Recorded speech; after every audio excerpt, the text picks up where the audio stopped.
Pizza.com. Round 1, Game 3 is in the books. It's the Pizza Hut Lakers postgame show. Big is back. It's bigger. It's cheesier. The Big New Yorker from Pizza Hut. Big pizza, bigger deal. $13.99 Big New Yorker only at PizzaHut.com. Lakers basketball is a final. 877-710 ESPN. It's the Pizza Hut Lakers postgame show. Tipping off now. 111-101 the final score. Lakers over the Memphis Grizzlies in Game 3 of the best of 7. Lakers with a 2-1 lead now. Got another game coming up on Monday. A chance to really take control of the series. 3-run. Lot of curiosity for Monday's game. It feels like the Lakers, if this trend continues where when they have this golden opportunity, can they take advantage or not? And really that's the difference of a team that you start getting more and more confidence of making a deep run is when the opportunities in front of you, can you take advantage of it or not? They didn't do that in Game 2. They started off the series great in Game 1. Game 3 tonight, Lakers came right out the gate, and the game was basically over in the first quarter. Memphis was not going to come back from a 29-point deficit. It just wasn't going to happen. Even if they made it sort of interesting, what interesting was, oh, man, it's down to 13. Think about that. Not it's down to 3 or not it's down to 2 or while Memphis took a lead. Lakers were up 29 the entire game, or we're up 29. Memphis didn't take a lead the entire game. So Lakers certainly took control. That Game 4, I'm going to, I always enjoy watching or listening to those games where a team's got a chance to really just kind of call it a day and say, yeah, we're not going to let this thing go much further. That'll be the opportunity Lakers will have on Monday. 5 guys in double figures for the Lakers. AD leads the way with 31 and 17. I thought, if you look at just the overall game, Memphis was so bad in the first quarter. The last 3 quarters, I guess they can sell themselves on, all right, well, we made it sort of a game, made it a little bit more respectful, I guess you can say. But ultimately, at the end of the day, Lakers were in control of this thing the entire way. That they had a comfortable lead. So to look at, I guess specifically for the Lakers, to be able to jump out to that type of a lead, that's big. I got a chance in the pregame show to ask Coach that exact question of how important is the beginning of the game going to be. Memphis set a tone in Game 2, and Lakers never recovered. And he emphasized it's everything. It helps that you're here at Crypto.com. It helps that you obviously have your crowd behind you. So Lakers passed that first test here at Crypto. They got another one coming up here on Monday that I think is going to be the true test. I think you're going to get Memphis's best shot, and we'll see how the Lakers can respond to that. I want to throw out the phone number, 877-710-ESPN, 877-710-ESPN. Need a break from the everyday? Well, fans, it might be your lucky day because tonight, Fantasy Springs Resort Casino is giving away a 2-night stay plus dinner and golf or bowling for 2. Make any day your lucky day. Book now at FantasySpringsResort.com. We'll get a chance to talk about just individual performances, how the Lakers did as a team. Dylan Brooks, I'll spend some time on that as well. I know he did not address the media after the game. I think he had said, I'll have to find the exact quote, but it's kind of funny. The guy has been talking since before the season started or before the series started. And now all of a sudden he's got nothing to say. That'll be the first time Dylan Brooks has nothing to say. I can't find what this guy's strategy is. I really can't. He's if you're a Laker fan out there, I'd stop booing him. I'd start cheering him because he's one of the few guys on the Memphis Grizzlies team that's actually helping the Los Angeles Lakers. His strategy or his mindset makes no sense to me. He's been bad on the floor for the Memphis Grizzlies. He's given the Lakers extra material for no reason at all. And his flagrant 2 on LeBron James, he's not helping the Memphis Grizzlies. The only thing he's doing is helping the Los Angeles Lakers. All right, let's take a quick listen here. I want to get a chance to listen to Lakers head coach Darvin Ham. Darvin, wondered what you saw in that first quarter, 35-9, just the defense, the energy. What was your opinion on that? I mean, that was something we touched yesterday in practice, just establishing a defensive-minded, physical tone. And just dig in and multiple efforts, activity, being ready, transition D, is key versus this team. Pick and roll defense is key. You know, everybody giving multiple efforts and then trying to finish the possession with a rebound. They make you work through the entire possession, the entire shot clock. And sometimes you have to work through multiple shot clocks because they're so good on the offensive glass. So just being highly competitive and again, being ready to give multiple efforts. Darvin, what did you make of the crowd tonight? First Laker home game at full capacity in a decade, and you could just hear the energy coming out before warm-ups and you know, from the opening tip. It was someone told me that, Ilvan, before the game. I guess I was here as an assistant the last time that it was like this. So, wow, time flies, man. But I thought our crowd was phenomenal. You know, you felt them in the building. Thank God that we gave them something to cheer about. The way we came out, our guys were aggressive, getting stops. Everyone, you know, from the on-ball defense to everybody, the shifts and activity off the ball, guys getting rebounds and pushing it, getting out, running. It was great. But the energy in the building was phenomenal, unbelievable. And, you know, we look forward to having the same thing on Monday. Darvin, LeBron showed a lot of restraint this week with some of the comments and certainly with the shot in the third quarter. What did you think of that shot and how LeBron has handled this? I think it's been great, man. You know, he's a consummate professional. You know, he doesn't get caught up in the war of words. He just goes out and speaks with his actions, speaks with his play. His leadership with the group has been, you know, it's not like he's not saying nothing to you guys and then talking to us. Like, he's just been focused throughout, and that's the way we need him to be. Again, it's not about, you know, the mano-a-mano matchup within a team sport. It's just, you know, you got to go out and make the right plays. Simple as that. I know it's not about a mano-a-mano matchup over here, Darvin, but the crowd was so into LeBron and so against Dylan Brooks. Do you think that affected LeBron early? That had to inspire him? I just think just the doubt. Anyone trying to, you know, express any doubt toward him and the level of which he's playing at, you know, the way we turn things around over the course of this season, you know, that just puts fire under all of us, you know, especially him.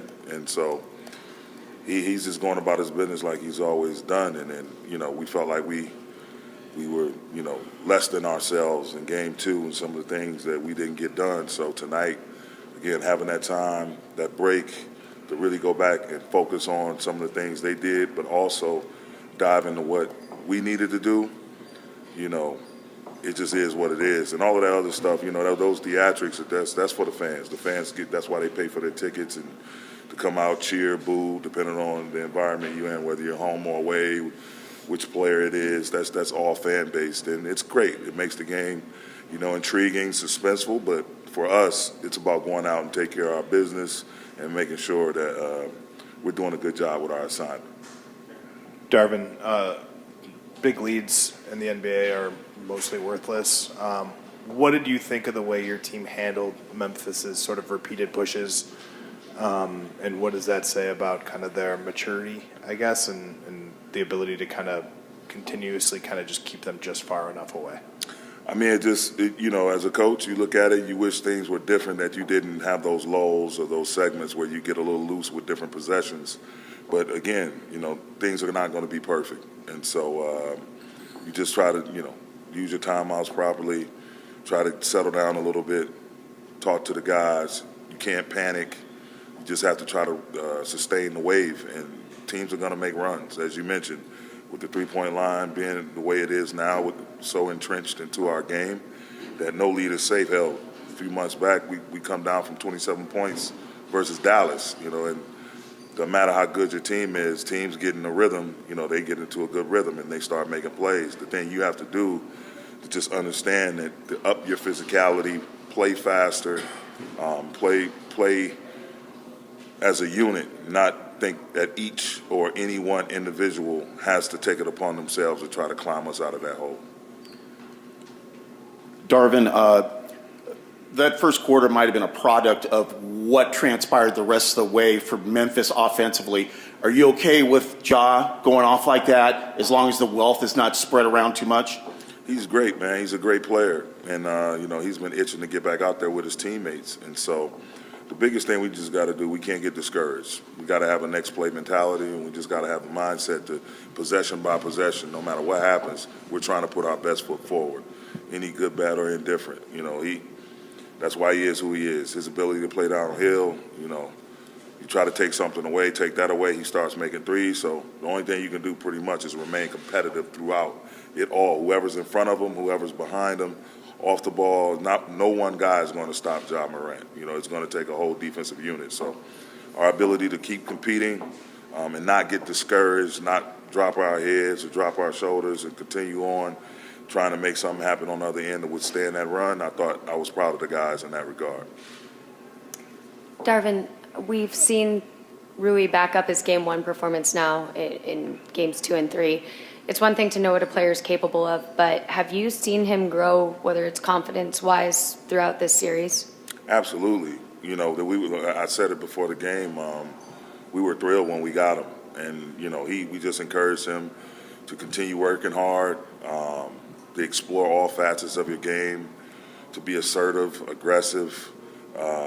From the coaches to Bron, AD, all of his teammates, we all telling them the same thing. And I think that consistent message and just the love he gets shown, and just you can see it. He mentioned how he's back to really enjoying the game again, and so obviously the success he's having contributes to that. But leading up to that, the work he's put in, the support he's given, and then just me just constantly encouraging him to just let it all hang out, I think it's put him in a great, great space. All right, that's Lakers head coach Darvin Ham right there. When we come back, we'll take some of your phone calls, 877-710-ESPN. We'll get a chance to hear from Austin Reeves as well. Lakers over the Grizzlies, 111-101. Stay right here. This is the Pizza Hut Lakers postgame show on 710 ESPN.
is the Pizza Hut Lakers postgame show. Highlights from tonight's Lakers game and your reaction on the Lakers line. Presented by Pizza Hut. Big is back. It's bigger, it's cheesier. The Big New Yorker from Pizza Hut. Pizza Hut. Big pizza, bigger deal. $13.99 Big New Yorker, only at pizzahut.com. Hi, this is Anthony Davis of your Los Angeles Lakers. Hi, it's LeBron. The Lakers play here. It's time for Lakers postgame with Sliwa. Now, here's Alan Sliwa.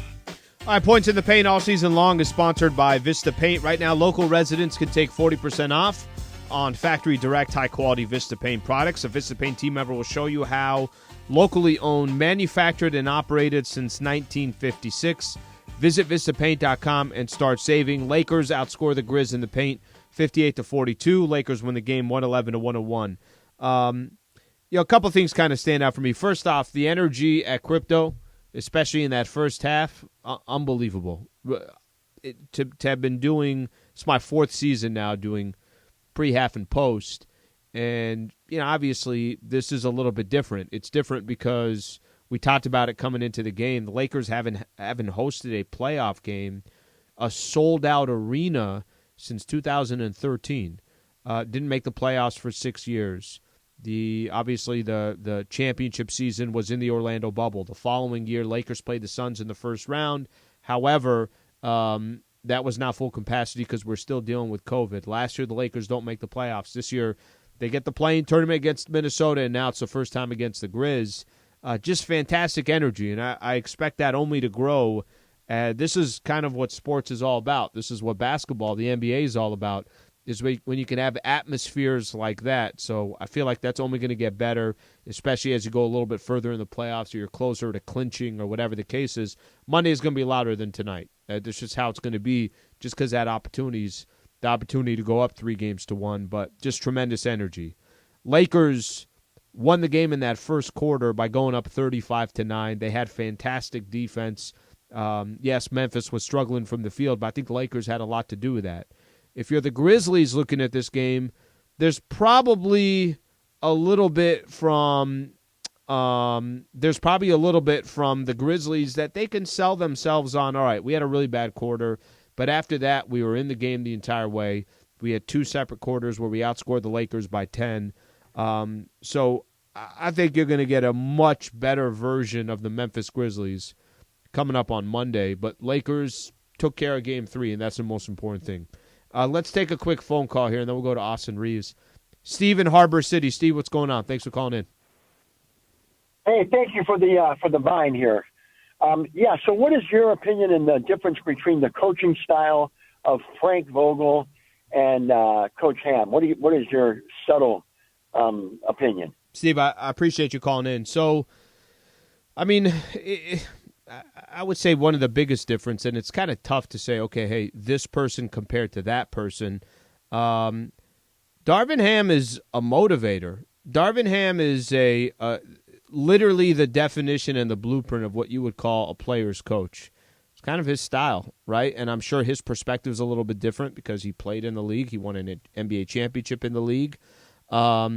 I feel there's much more of that part of Darvin Ham that stands out to me. Is he is a player's coach. And now, listen, Frank Vogel, I haven't heard that name in a while, but Frank Vogel helped the Lakers win an NBA championship as well. I thought the roster was incredibly flawed last year, as it was for most of the part this year. So I don't look at Frank Vogel and look at him and say, oh, that's the reason why the Lakers had this record. Sometimes franchises want to make a change. They think it's the right time to make a change, and Darvin Ham has obviously fit in structurally, and I think since the roster was improved at the NBA trade deadline, you're getting more of an opportunity to see what he brings to the table. Okay, let's go to Austin Reeves. Here's Reeves on the Lakers' 10-point win on the Grizzlies. Austin, I think we start with the first quarter. Obviously, the 35-9, the way in which you guys approached this one. How would you describe it? A great start. Exactly the start that we wanted. Holding any NBA team to 9 points in the first quarter is really impressive. Is that a record? It's gotta be. I would think so. But we were locked in from this morning and walked through, and you could just tell the intensity. And we got to maintain that for the rest of however many games we got. How would you describe the intensity throughout this one, obviously, because that's just one of the 4 quarters that have to be played. Yeah, I mean, it was at an all-time high tonight, and I mean, this obviously helps, being, back here in front of this crowd. So, from start to finish, it was really high. We had some, mistakes in the second half, but it's basketball, and they're trying to do stuff too. It's not ever going to be perfect. Austin, how many times did you get hit in the face tonight? I think 3, maybe 4. You all right? Yeah, I'll be all right. Yeah, I'm getting used to it. Austin, no one was sure whether or not Ja would be able to play or what he would be able to do. What did you see on the court? What did he have? 24 consecutive points? 24 in the fourth, for sure. 22. 22 straight? Yeah, that's impressive. I don't know what to say. He's obviously really good, and was 6 for 10 from 3. So looks like the wrist is feeling good. Austin, I'm sure you're well aware of the trash talk Dillon Brooks said after the game, after game 2, toward LeBron. So did he poke the wrong bear in your opinion? I mean, Bron would rather win. He's not worried about, getting 40. I mean, he wants to win, and that, shows in the way he plays. It's nonsense, honestly. Like I said yesterday, I thought it was funny. It's laughable stuff. When you guys inspired by the way the crowd was at the start of the game? No doubt. This is the first full capacity, playoff game since 2013. They were great, and like I said earlier, the intensity, it started in here, but when you get out there and you feel the energy and things going the way that we want them to go with our crowd, it's beautiful. How would you find what your role is in this playoff series? Do whatever the game provides. I mean, at this point, it's a win. Regardless of good game, bad game, it doesn't matter. If you go far in the playoffs, you look like a winner. So that's really it. Do what the game provides, and really just compete. All right, that's Austin Reeves right there. It's interesting. I love his quotes, a couple of the quotes that he had. Austin Reeves, 5 of 10, under control, 13.6 rebounds. Nothing crazy, but just Austin Reeves doing what he does. I love what he said, that as far as being asked about his role, whatever it takes to win. Asked about if Dillon Brooks poked the bear, whatever. Bron's not worried about dropping 40. He's about winning.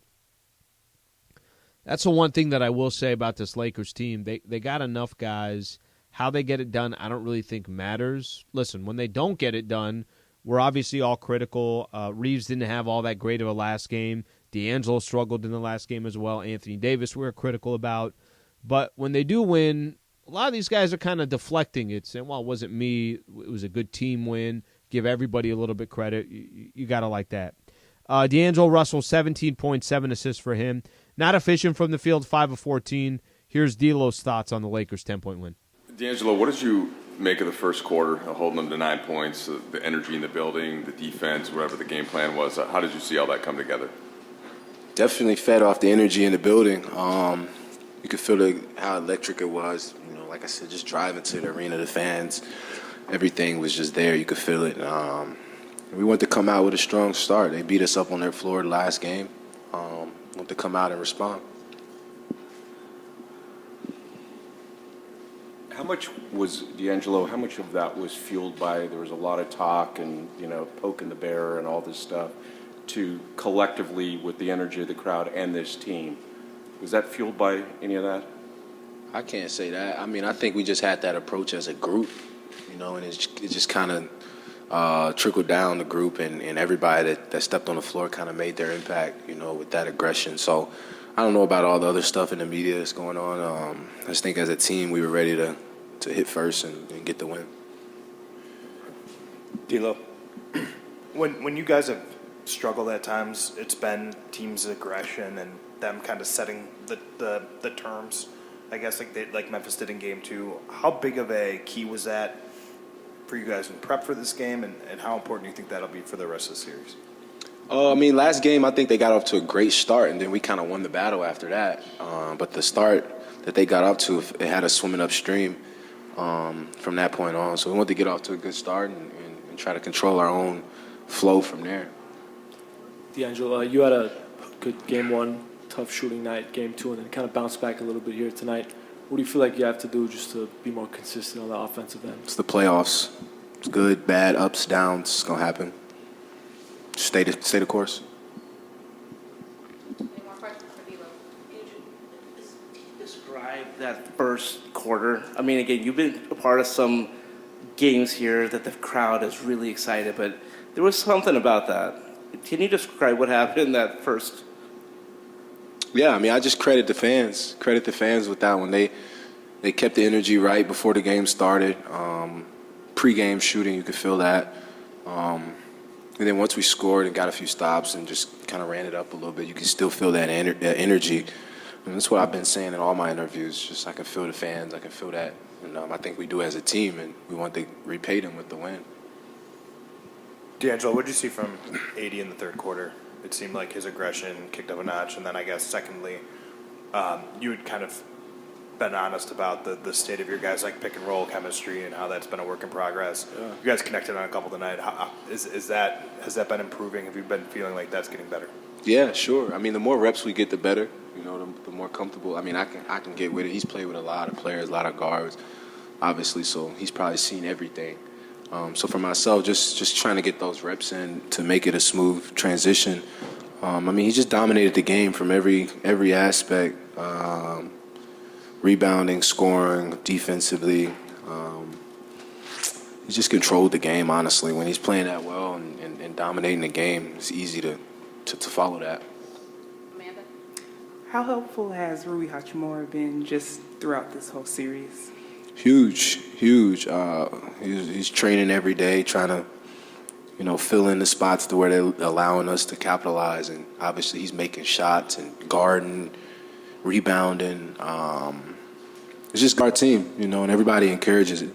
When a guy that, has an opportunity and he takes advantage of it, everybody wants to see it and support it. And he's just one of the few players on our team doing that.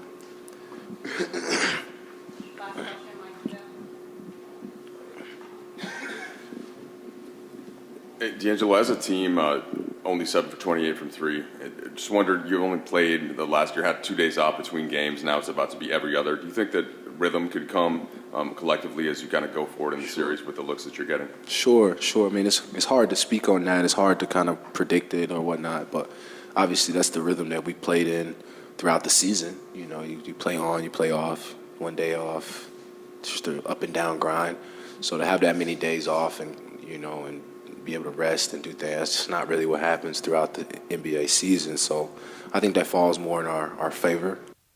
All right, that's D'Angelo Russell right there. So Lakers get the win 111-101. Ja Morant tonight, he was questionable, game-time decision.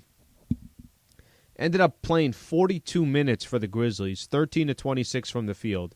Hit 6 threes, 13 to 14 from the free throw line. So 45, 13, and 9 for him. He was incredible. I want to take this opportunity. We got Ja, so I want to play a couple minutes of his interview post-game. Let's get his thoughts on the game, how he's feeling, get a little bit of perspective from the Grizzlies side. Do you look at this as a missed opportunity you played over the next 3 quarters? 100%. I think we won by, double digits in the last 3 quarters. So obviously, that first quarter, pretty much hurt us.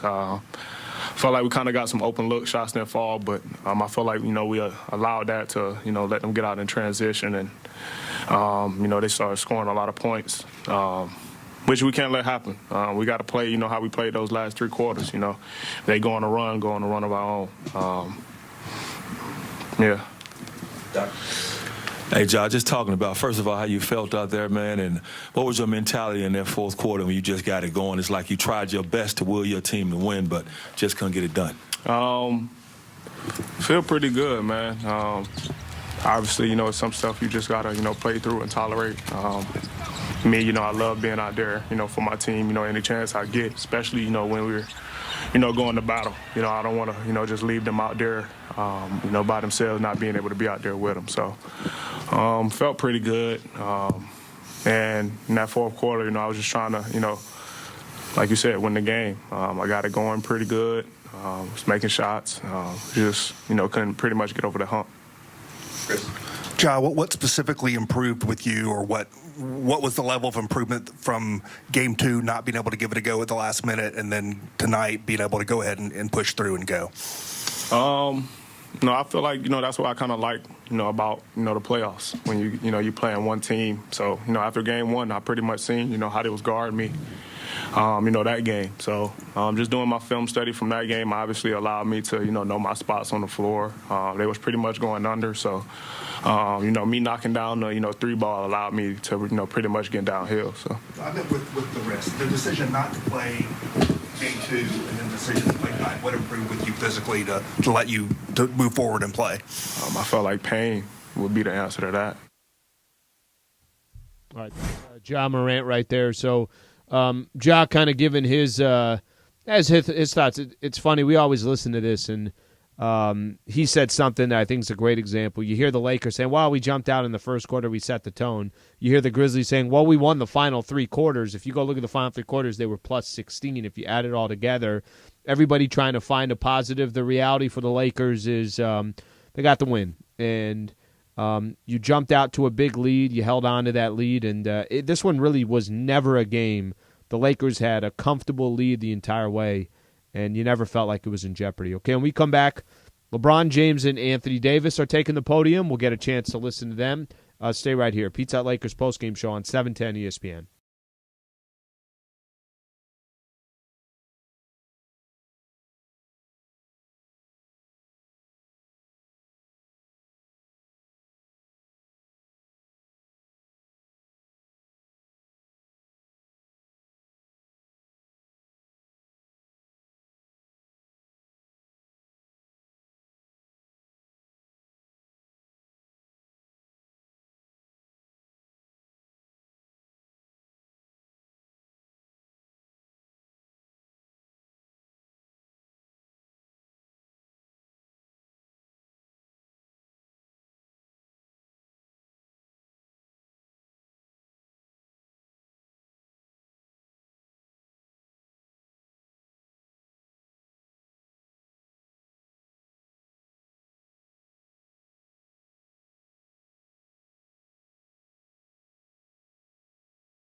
Lakers game. And your reaction on the Lakers line. The Los Angeles Lakers on 710 ESPN. Presented by Pizza Hut. Big is back. It's bigger, it's cheesier. The Big New Yorker from Pizza Hut. Pizza Hut. Big pizza, bigger deal.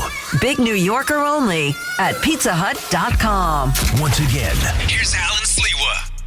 All right, 111-101 the final score. Lakers over the Grizzlies. So next game for the Lakers will be on Monday night. Couple things that worked in the Lakers' favor so far in this series is rest. They had the break, the 4 days rest between the play-in game and game 1, 2 days off in between game 1 and 2, 2 days off between 2 and 3, and no more of that. Now, every other night, the Lakers will have to play, and that includes the travel back to Memphis. But game 4 coming up on Monday, same game, same tip-off. It will be a 7 o'clock tip-off. Pregame show will be at 5:30. Dillon Brooks did not talk after the game. We know that. Let's see. I'm going to read a couple quotes here. DeMichael Cole, and we're going to get to LeBron James and Anthony Davis in a second. DeMichael Cole came on our pregame show, was nice enough to join us. He's a Grizzlies beat reporter. So one of the quotes, Dillon Brooks declined to speak with the media today, said, I'm good. Luke Kennard on Dillon Brooks, we need him out there. I'm curious to see what LeBron's going to have to say about the Dillon Brooks conversation, but I'll just give it to you from my perspective. For as much that Dillon Brooks can potentially help the Memphis Grizzlies, whether that's defense, whether that's spot-up shooting, whether that's maybe getting to the basket, however he can be an asset to the Memphis Grizzlies, he's been awful this series for Memphis. That's number one. Awful on the court. Number two, he won't stop running his mouth, and he's not backing it up on the court. And number three, I'm not sure what his goal was today with LeBron. And that flagrant 2 that he got, which I thought was warranted because he wasn't making a play at the ball, I don't know what the game plan was there. So I was hoping Ja Morant would address it, but that question didn't come.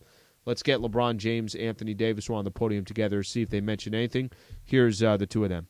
AD, if I could start with you, I just wondered, was there anything scheme-wise defensively in the first quarter? How much of that was energy, effort, just the way that you guys were playing, feeling the crowd as you got off to that big lead? Yeah, it was all energy. We came out with a sense of urgency. Obviously knowing it's a big game for us. We came out pretty flat in game 2, and the crowd, first time playing, in crypto in front of these Laker fans in a playoff game in a while. So, we fed off their energy. They were great tonight, but we just came out with a purpose on both ends of the floor to be excellent and to kind of carry us through the course of the game. Dave? LeBron, after asked you the other day about Brooks' comments, you said the game's won in between 4 lines. Just wondered what type of statement you felt like you made with your game tonight. I didn't make me? What type of statement I made? No, I've been doing this too long. I'm making no statements. We had an opportunity to come home and play well on our home floor, and we did that. So no statement was made. We just wanted to play well, and we got to win, and we want to try to do that in game 4 as well. But I don't need to make statements. To follow up, LeBron, the crowd, you mentioned after game 2 you were looking forward to playing your first game here in a full capacity playoff game. What did you make of the energy and just kind of the boost they gave you throughout? Oh, it was amazing. It was amazing. You could tell they've been, looking forward to this, and we have as well. And the energy they gave us, we just try to reciprocate that by playing the game at a high level and get a win for them. And we was able to do that for our home fans tonight. Joe? Hey, LeBron. I guess this is bringing up memories of 16, but do you think that Dillon should be suspended? I don't know. I'm not a part of the committee, so he's in the lineup. If he's out of the lineup, we got to prepare no matter what. So look forward to the challenges that Monday will bring. Kirk? LeBron, you've earned a lot of great respect in this league by your accomplishments. Are you surprised with both his comments verbally and his action in the third quarter the lack of respect? No, I mean, at the end of the day, I think my resume and what I've done for this league and speaks for itself. So I don't really get caught up in those in any comments like that. And like I continue to say, like at the end of the day, my focus is to my teammates and us trying to figure out a way how we can beat the Memphis Grizzlies. Now, how I can beat an individual in our team. If anybody know me, they should know that's what I've always been about. And, that's all that matters. BT. AD, let me get this right. Did I see a dream shake out of you tonight? And were you being extra aggressive because of the way you played the last game? Yeah, a little dream shake. I mean, worked on it a little bit. Brian shake in the locker room. Yeah, I mean, Brian Get it shake. right. Brian shake, dream shake. You know. All right. Brian worked her dream, so it's kind of both. But, yeah, I mean, I just wanted to come out and be aggressive.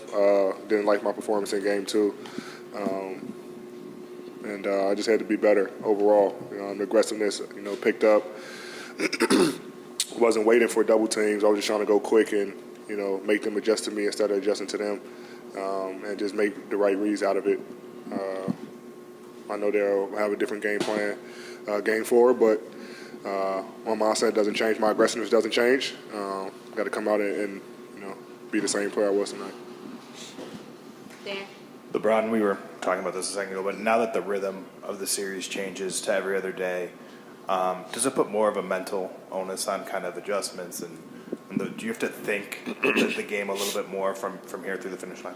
I think right now, the game is every other day. It's about how much optimal rest you can get. Making sure you take care of your body, fueling your body with the proper nourishments, and getting as much sleep as you can.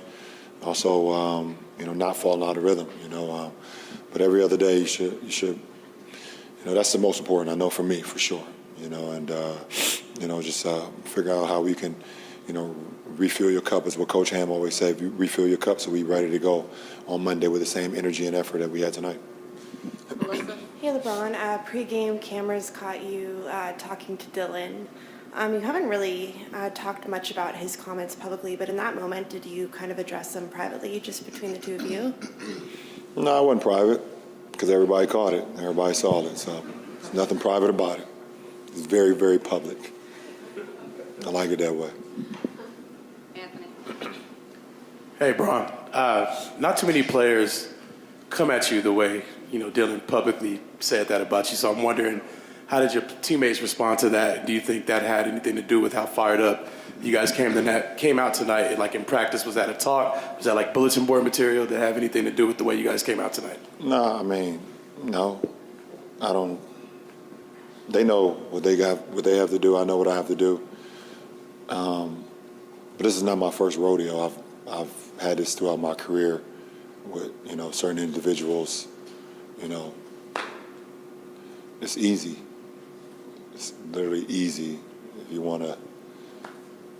We won tonight. Let me not start. I don't want to start this. It's a lot to. Let me just. We won. You had a hell of a game, my boy. Yes, you had a hell of a game. I'm not going to do this. So do we have any more basketball questions, not trash talk questions? Nikki K. Basketball-wise, Ja Morant had 22 straight points in the fourth quarter. What are you guys going to do to make sure he doesn't do that again in Game 4? You heard the same? That boy is good. I mean, he's good. I mean, he's so good at attacking the rim that you want to try to keep bodies in front of him, make him try to live on the perimeter. Well, tonight he made 6 threes. So once a guy gets going from the outside, then he can do whatever he wants offensively. So our mindset, if they were going to score, we got to continue to score. We got to continue to put pressure on their defense. But when great players get it going, there's nothing that you can do. You can run off 20. You can run off 30. Yep. You can run off, 29 out of 30. You can't stop it. Can you both touch on that first quarter? There's something about this place during the playoffs. Yes, it was, you guys played in front of crowds before, but Cryptos, previously Staples, when it's packed. Tell me what that was like. It was fun, man. Like I say, the the crowd definitely got us going. We came out with a mindset of, pace, energy, scored 4 straight, and then, the crowd started getting really loud. They was missing shots, and every miss, we were just getting out running. Fast break after fast break, taking the right shots, playing together, just having fun. Everybody was, obviously animated, pumping the crowd up more. And we just fed off the energy of the crowd. Like I said, they've been waiting for a long time to be in this situation. We've been waiting for a long time to have them in this situation, and, we're going to need them again on Monday. Last question, Mike. Yeah, LeBron, just in some of the minutes when AD's sitting defensively, you guys have been a little smaller in this series compared to some of the rotations in the regular season. Just wondering what you've seen on that end and where you guys want to try to get to. Well, obviously he's our anchor to our defense. If anything breaks down, a dribble drive happens, and AD's on the floor, we have so much confidence that he can either block the shot or change the shot or be able to protect us on that third line. Obviously, when he comes out, and we've been going with myself and Rui at the 4 or 5, then we got to be more solid at the point of attack so we don't allow people to get into the crackers or our defense because there's not much rim protection. It makes us a little faster.